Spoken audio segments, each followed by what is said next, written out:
Bonjour tout le monde, je reviens vers vous dans une vidéo présentation. Donc aujourd'hui j'ai fait cette série d'ATC ce matin et souvent dans les commentaires on me demande si je fais des tutos, si je sais expliquer comment j'ai fait, si je sais montrer des exemples. Alors je vais me rapprocher un peu comme ça. J'ai décidé, j'ai pris le parti sur ma chaîne de ne pas faire de tutoriel parce que je pense qu'il y a des youtubeuses qui font ça très très bien, beaucoup mieux que moi, qui expliquent des techniques avec patience, qui ont une pièce pour se répandre en matériel et en place pour pouvoir faire des tutos de manière correcte. Et j'ai pas envie de vous donner un travail d'amateur fait comme ça sur le vif. Ça, c'est la première chose. La deuxième chose, quand je commence un projet scrap, je n'ai aucune trame de fixer dès le départ. Je ne suis pas du tout une personne qui est capable de prendre sur un plateau tout ce qu'elle va utiliser dans un projet et d'aller jusqu'au bout. L'exemple ici, c'est que je savais que j'avais une feuille de fond verte. Le thème imposé, c'était les animaux de la forêt. Pour le reste, je savais absolument pas vers quoi j'allais aller. Et donc c'est au fur et à mesure de faire l'ATC que les idées me viennent. Donc je me lève sans arrêt, je vais fouiller dans mes affaires sans arrêt. Voilà, c'est comme ça que je fonctionne et je ne saurais pas changer ça. Donc faire un tutoriel, ce serait pour moi, ce serait impossible. Mais par contre, je suis tout à fait d'accord de vous présenter ces ATC et je suis à l'extérieur, donc il y a du vent, donc elles vont un peu bouger quand il y aura un coup de vent. De vous présenter ces ATC et de vous expliquer comment je les ai faites. Donc au départ, le fond que vous voyez en vert, c'est un fond que j'ai fait sur papier aquarelle blanc avec des encres en spray qui viennent de chez Action ou qui sont des encres Lidis que j'ai achetées sur Amazon. Les encres Lidis ont la particularité d'être très nacrées et donc elles donnent beaucoup de relief sur une page. Les encres acryliques de chez Action sont très denses, donc elles couvrent bien la feuille et le spray est tout à fait aléatoire, donc on ne sait jamais d'une feuille à l'autre quel résultat on va avoir. J'adore faire des fonds, j'adore partir sur quelque chose sans savoir où ça va me mener. J'ai fait récemment des fonds à la Distress Oxide avec la gel presse suite à l'atelier que Cricri Bricot nous avait fait. Et je dois dire que le résultat est vraiment chouette. Je vous montrerai peut-être les fonds dans une autre vidéo. Alors ensuite, une fois que ces fonds sont faits, donc moi je me fais une soirée fond, on va dire, où je me fais une vingtaine, une trentaine de fonds différents sans aucun but, sans aucun thème. J'essaye d'associer des couleurs qui matchent ensemble, mais je ne sais pas à quoi vont me servir ces fonds quand je les fais. Et donc après, une fois qu'ils sont secs, je les range et puis au fur et à mesure de mes besoins, je vais fouiller, voir si quelque chose correspond à mes besoins. Ici pour les animaux de la forêt, ça tombait bien qu'il me reste un peu de fond vert. C'était la dernière feuille que j'avais, donc j'ai pris cette feuille-là. Ensuite, j'ai utilisé de la pâte à structure, mais c'est juste du rebouche trou dans les murs. Donc je sais pas comment on peut appeler ça. C'est de la marque Patex, donc c'est un matériel de bricolage que j'ai teint avec de la peinture de chez Action qui est censée faire de la 3D mais qui n'en fait pas du tout. Mais par contre j'aime beaucoup les couleurs. Donc j'ai teinté cette pâte à structure blanche pour en faire un brun léger. Et j'ai utilisé un pochoir de Romain B, donc sa boutique c'est C2M Studio et c'est le pochoir arbre, imitation arbre en fait, enfin non, imitation bois plutôt. Et donc j'ai mis ça sur tous les fonds de mes ATC que j'ai laissé sécher. Ensuite, l'étape suivante a été de faire la découpe que vous voyez sur du papier vélum vert pastel et doré. Donc c'est la découpe que vous voyez ici. Je l'ai fait sur du papier vélum pour que ça ne perde pas le fond bois et que quand même ça donne un peu de relief parce que je les trouvais trop fades en fait sans cette couche supplémentaire. À côté de ça, j'ai tamponné les animaux que vous voyez là. Donc ils viennent pour la plupart de une des dernières planches de chez Action, les animaux de la forêt. Celle-là vient d'une autre planche que j'ai acquis sur AliExpress. J'achète pas mal de tampons sur AliExpress. Je n'en parle pas parce que je ne veux pas faire de polémique, mais voilà. Donc celle-là vient de là. Et j'ai tamponné ces petites étiquettes mots que j'aime beaucoup, que j'utilise énormément parce qu'elles ont un petit format, elles vont très bien pour les ATC. Et j'ai tout détouré. Donc voilà, donc je vous explique pas pour détourer le hérisson, mais je suis très fière du résultat parce que ça donne super bien. Donc j'ai décidé de laisser les animaux en noir et blanc parce que j'aime bien cette dynamique et ce contraste. En plus, pour la petite anecdote, je suis nulle en colorisation, vraiment. J'essaye d'apprendre, mais j'ai pas beaucoup de patience et je sais pas faire les associations de couleurs, donc bien souvent je me loupe. Mais hormis ça, j'adore ce contraste en fait du noir et blanc.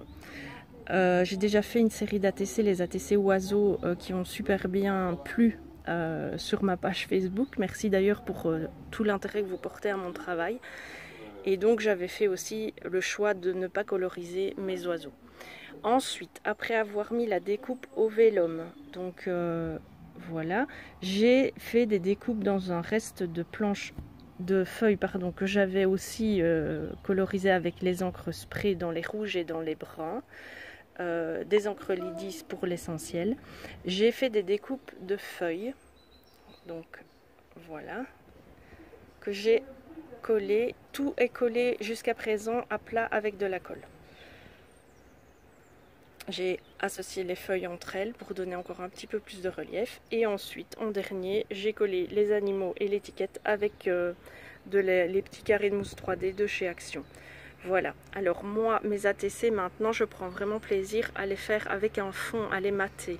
Pour ça, j'ai les dies qui viennent de la Compagnie des Elfes, qui sont en 2 dimensions. Donc vous avez une un peu plus petite pour faire la découpe de base sur le papier que vous allez travailler. Désolée, c'est un tracteur qui passe si vous l'entendez. Et ensuite, j'ai maté sur un papier brillant vert pour donner plus de profondeur. Je trouve que ça rehausse vraiment l'ATC et ça lui donne un côté beaucoup plus rigide de carte. Et derrière, ensuite, je colle ces petits papiers que j'imprime, tout simplement, du site Pinterest. Donc j'en ai plusieurs formes. J'imprime ceux qui sont en libre, donc gratuits à imprimer, et qui, dont la carte comble une page A4. Donc j'en ai 9 sur une page A4 pour ne pas gaspiller trop de papier. Donc voilà, donc une fois que j'ai collé les 3 bases de papier ensemble, ben forcément ça me fait une carte qui ne se plie plus et qui est rigide. Et ça, j'aime beaucoup dans mon travail, que les cartes soient dures, pas juste une feuille de papier mais plusieurs pour les rendre rigides. Et ensuite, avant de coller la première base sur le papier de matage, j'ai passé très légèrement. Je sais qu'il y a une luminosité excessive parce que je suis dehors, mais à l'intérieur, les jeunes jouent aux jeux vidéo, donc ça fait un peu trop de bruit pour filmer. Et dans les chambres, il fait trop chaud. J'avais envie de prendre un peu l'air. Donc j'ai fait le tour de la carte principale, on va dire, avec une encre noire très légèrement. J'ai aussi passé je sais pas si vous le verrez, parce qu'il faut que ça fasse le zoom. J'ai passé un coup de marqueur noir tout autour de mes découpes cette fois-ci. D'habitude, je ne le fais pas. Attendez, hop. Non, vous ne le verrez pas. D'habitude, je ne le fais pas, mais je trouvais qu'ici, cette profondeur était indispensable pour que la carte prenne tout son sens. Et ben voilà, c'est à peu près tout ce que j'ai fait. Le plus long dans ce genre d'ATC, en fait, c'est les découpes. Les découpes des tamponnages, parce que c'est un petit peu minutieux et ça prend du temps. Donc cet ATC-là, ben, j'ai fait mes découpes hier soir et j'ai fait le montage ce matin. Mais voilà, c'est pas plus compliqué que ça. Le plus difficile, je pense, dans les ATC à faire, c'est les idées. Avoir les idées. Maintenant, il y a des sources d'inspiration infinies. Déjà, toutes les autres personnes qui font des ATC, qui ont la gentillesse de les partager sur les réseaux. Il y a Pinterest, il y a YouTube.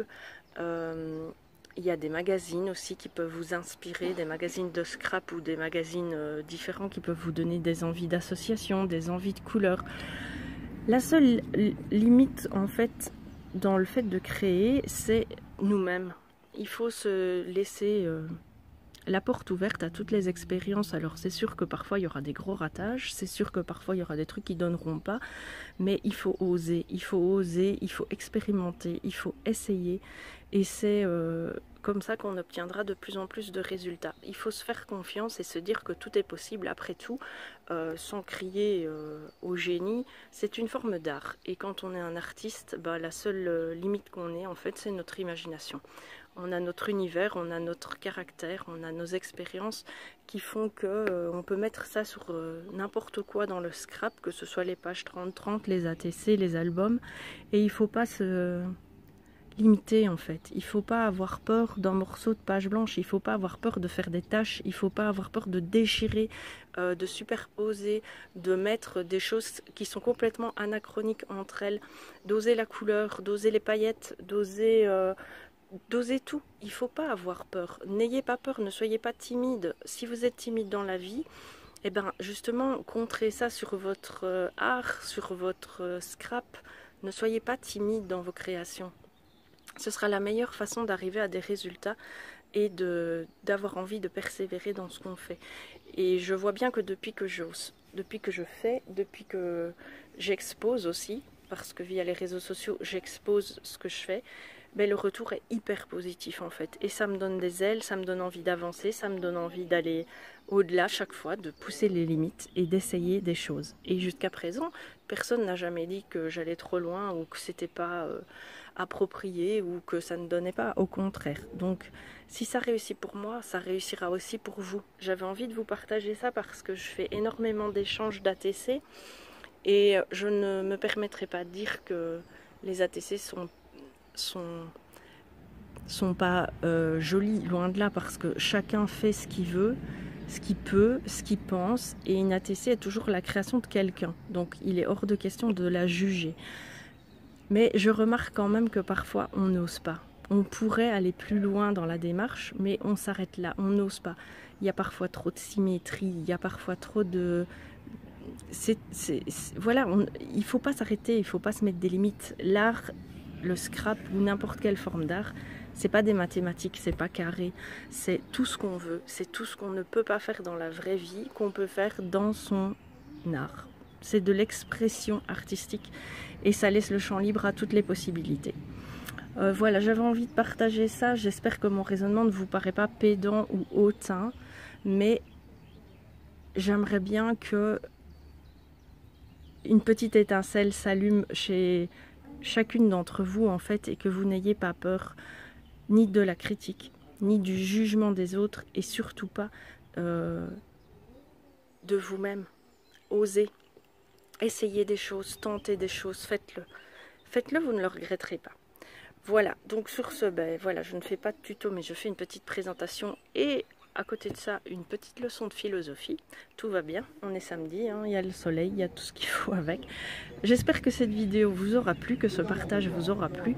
Je m'excuse pour les bruits environnant cette vidéo, mais c'est la vie vraie qui me rattrape et qui m'englobe tout le temps. Donc je fais avec. Je vous souhaite une belle journée, profitez-en bien, dites aux gens que vous aimez, que vous les aimez, et surtout éclatez-vous. Bon scrap!